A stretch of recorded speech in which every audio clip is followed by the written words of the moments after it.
So this week I wanted to talk a little bit about inpatient and outpatient codes. Okay, so there is a big difference in inpatient and outpatient codes. There are different specialties that you have to deal with both inpatient and outpatient, and all those codes differ amongst one another. Okay, so the main difference between coding inpatient and outpatient codes is the procedure codes. Okay, that's the big difference between them.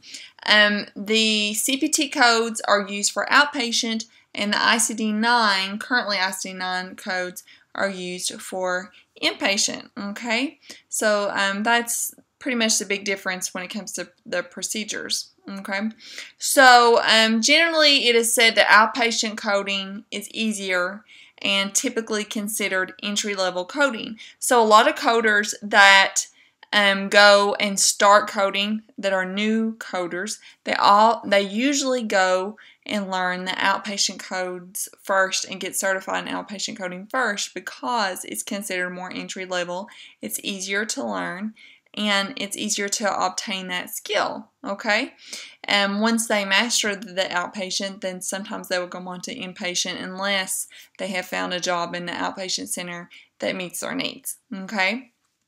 A patient's average length of stay, of course, is longer with inpatient coding, and this causes coding a lot of times to be more complicated. Okay, when patients are somewhere longer and they need more care and have more complicated issues, then obviously the coding is going to have that same effect as well. It's going to be more complicated, more complex. Okay, also the benefits of having more difficult coding and more complex patients is higher reimbursement.